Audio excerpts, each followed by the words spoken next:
Good evening everyone and welcome to another video. Today we are talking about the preview for the next patch going into Guild Wars 2 the following Tuesday, titled A Very Merry Wintersday.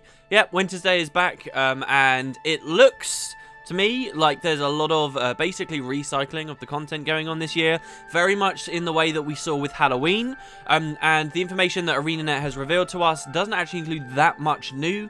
There is something interesting on the side of Wintersday that's going in though, so I don't know how long this will be, but let's have a little bit of a talk about it and see what's going on. So if you have a look at the link in the description, if you want to follow along with me, starting on December 10th, so that is next Tuesday, they describe as such that the nights may be growing longer and colder, but Lion's Arch is merrier than ever before. Wintersday is returning to Tyria, along with everyone's favourite toy-making inventor, Tix. Celebrate the end of one year and the beginning of the next in this 6-week winter festival. So, Wintersday's going to be going on for 6 weeks worth of time. That actually means there's going to be 3 living story updates that could be accompanying it. Now, it looks like probably the first one we're going to see on the 10th is just the reintroduction of the decorations and the various types of content that comes with Wintersday, which I'll describe to you in a second, and that's it. Very little new, perhaps. But then the 2 weeks after that, and then the 2 weeks after that, where Wintersday will still be going on, we could actually be seeing new stuff added to Wintersday and actual stuff to do with the living story. See, what they did with the Tower of Nightmares is different to what they've done with many other living story patches. Usually, this content just goes away after 2 weeks or 4 weeks, and then it's gone. But actually, that tower is still going on. The corruption that's occurred in Keswick's Hills, which started a long time ago now, back at Halloween, is still ongoing. And they even make a note on this blog post about that fact, that the stuff in Keswick's is still ongoing. And that's perhaps what we could be seeing. Will we see Wintersday and this living story stuff cross over in some way? Perhaps. I think that's definitely a big potential. I think there could be some interesting stuff that comes off of seeing Scarlet interact with Toymaker Tix.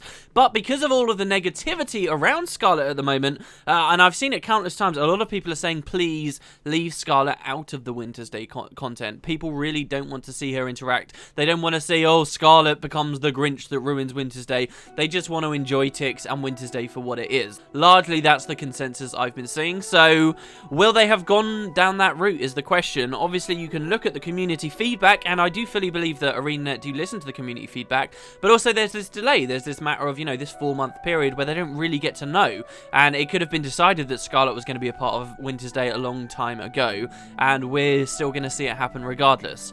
All of that said, there is nothing in this blog post that talks about Scarlet. They just mention that the corruption is still ongoing, and I think that we could be seeing this stuff go along separately. In any case, they also released a little trailer. The trailer isn't really that substantial. It doesn't show anything new, except the mini pets, I think, and a new hat that you can see. There are a bunch of new minis going into the gem store that everybody does seem to love. Like, they all look incredibly cute. So, since you can now get Mr. Sparkles as well if you spend 4,000 gems, buy 4,000 gems with real life money, you can get Mr. Sparkles. Maybe some people are going to be more enthusiastic about their mini collections. Am I a part of that demographic? Perhaps. We'll see. If I manage to get a mini Sparkles, then I might start collecting too. But there are going to be a bunch of new minis, which the trailer does show off. Otherwise, it's mostly just things we've already seen. They show us a little bit of the jumping puzzle. They show us Toymaster Tix's airship and the decorated version of Lion's Arch. This was stuff we saw last year. And it shouldn't come as a surprise to people that a lot of this sounds like it's going to be recycled. At least for the first 2 weeks. As I say, there are plenty of patches that could expand it. But at least for the first 2 weeks, it's mostly just stuff we saw last year. And that shouldn't be a surprise. ArenaNet always sort of made it clear to us that one thing they found very compelling about the living story strategy is that they can introduce these festivals. They can introduce things like the Zephyrite Sanctum and the Queen's Jubilee that return to Tyria, and when they return, they can reuse a lot of the assets. When we go back to the Queen's Jubilee, a lot of that stuff can just be wholesale put back in the game with minor tweaks and improvements and new bits of content thrown on top. Look at exactly what they did with Halloween. A good 70% of it was all stuff we'd already seen that encompasses what that festival is itself, that remains to be fun, and then they gave us an extra 30% that was new. They took away last year's dungeon, gave us a new dungeon, and this is sort of freeing ArenaNet up to focus, ideally, on other patches, the other living story elements, and maybe some other behind the scenes things. So, with all of this said, let's just scroll down the blog post itself, and I will read to you guys what the events are. First of all, The Wondrous Workshop is returning. We will have the opportunity to enter Toymaster Tix's workshop inside his golem-shaped airship, the Infinirarium, I hate saying that word, to coral mischievous toys and set things to right. So this does sound a lot like what we saw last year. If you guys missed Winter's Day, you're in for a treat. There is a lot of stuff that comes through with this patch. Last year there was this idea of this giant floating airship, and through 1 week, every day that airship was over a different capital around Tyria, and then finally it landed in Lion's Arch, and we had the option to go in any version of that instance, because what happened inside the airship changed depending on its location. That was fun. I'm sure we'll probably see that return. Whether they'll do the weekly thing where it's floating over each city, I don't know. The blog post makes no mention of it, but I hope they would, because I found that to be a really cool element of Winter's Day. Standing there in the grove and seeing this really large, phenomenal sight of this airship would be a shame to lose out on, so I'm sure we'll return to that.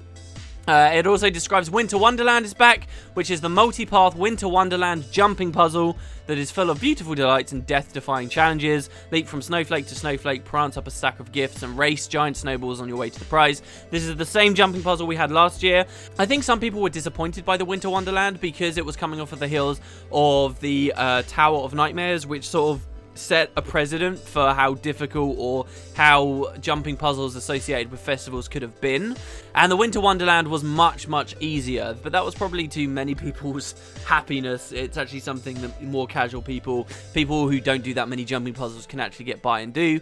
And yeah, it is a pretty jumping puzzle. It was also quite rewarding last year as well, particularly in terms of karma. This was about the time when they started adding loads of different types of karma consumables, like you get kegs and flasks and thimbles and stuff like that, and I remember that being a big component of the jumping puzzle last year. Also, a very unique type of gameplay for Guild Wars 2, honestly, the Bell Choir. This was one of the mini-games last year. They describe it as make sweet music ring through the air with Tyria's favourite musical challenge, the Bell Choir. Group up with other players to make sweet harmonies and ring in the season.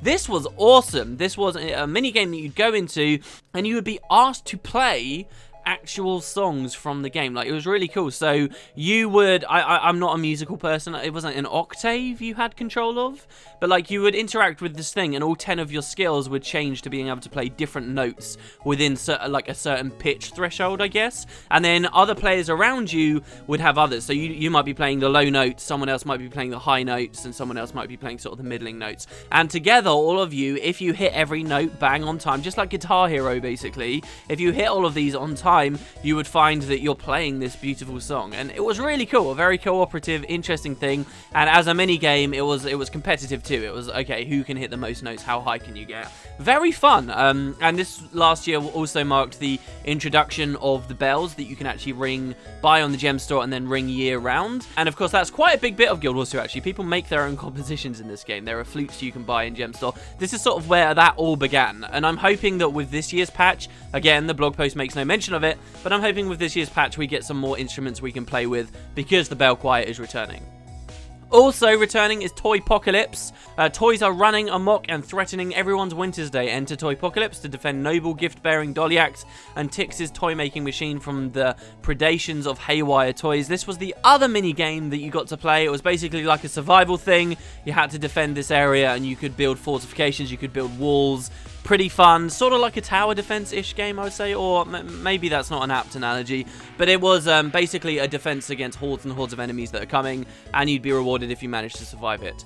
Also, like, there is a lot of content with Winter's Day. Snowball fights are coming back. Snowball fights, for those of you who never played the first game, were a huge component of what Winter's Day was.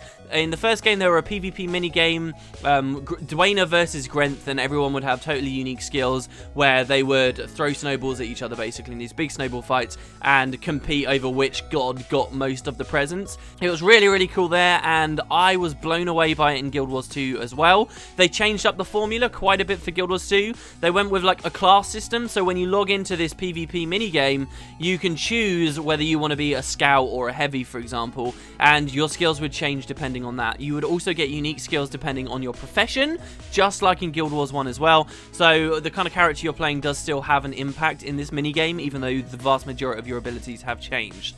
Really, really cool minigame. People loved it in the first game, to the point where it ended up getting like ladders and leaderboards and like proper competition competitions for the first game. I would like to see that eventually happen with Guild Wars 2. Obviously, one big issue with the mini-games for this game has always been that it's very hard to load in specifically with your friends.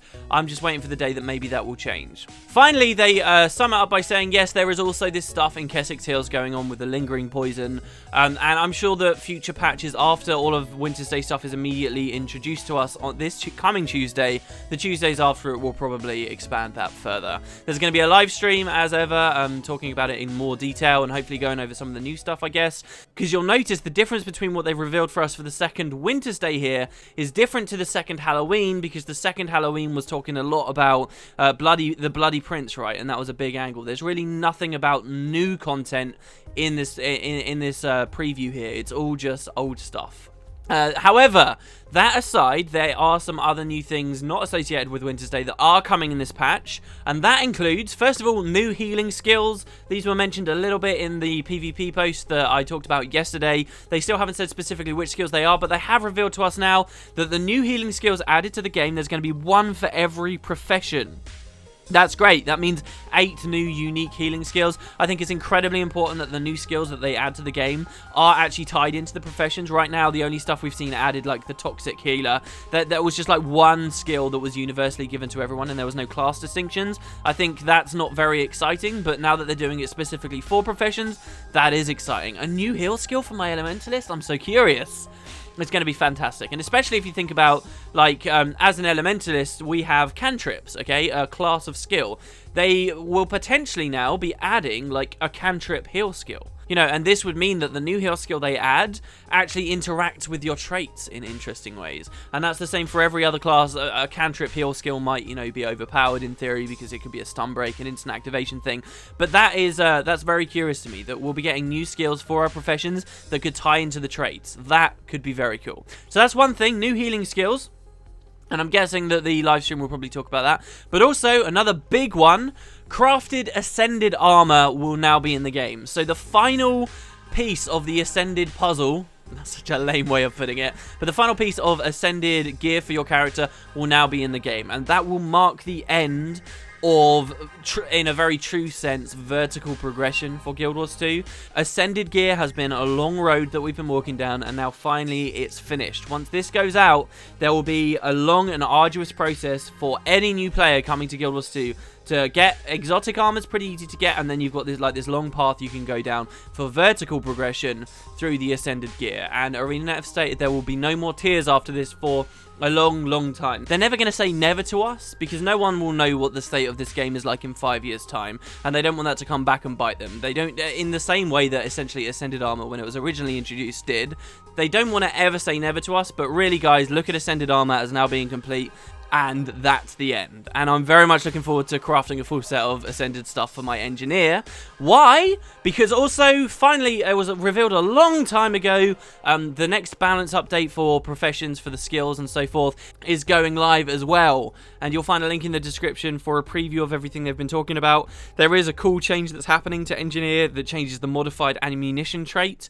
And once that patch goes out, I will probably do my very first engineer build on my channel, because that should be very cool. So, yeah, I'm really looking forward to that, getting my new armor. And that's basically everything that's going on with the Wintersday patch. Mostly recycled stuff from last year, but it's going on for 6 weeks. There's plenty of opportunity for them to expand what happens in Wintersday. And there are some pretty significant changes going into the game anyway. The Ascended Armor is going to give loads of people in PvE stuff to do. The new healing skills is going to be great for build crafting, as well as the balance update, which should give PvPers and World vs. Worlders something significant to do too. So I'm actually quite happy about that patch. Like, this blog post is mostly just same old. You get to the end and all of a sudden it's like, oh, okay, there's some real meat coming. So there you go, guys. Not too much to say about it this time. Are you excited about Wintersday? Like, a lot of people I see are like, yeah, Wintersday's coming back. This was so awesome last year. And they're perfectly content for it to just be the same as it always was. And then there's a whole bunch of other people saying, oh, this is super lame. I wanted something more. Like, I personally am going to be happy to just going, because it's been a year since I've played Wintersday. And I did enjoy the Bell Choir, and why shouldn't I enjoy it again this year? I don't feel it will be too old too quickly. But we shall see. Anyway, there you go, guys. Thank you very much for watching. Let me know what you think in the comments down below, and I will catch you next time. Tomorrow will be the first tour video for the Edge of the Mists beta, so keep an eye out for that.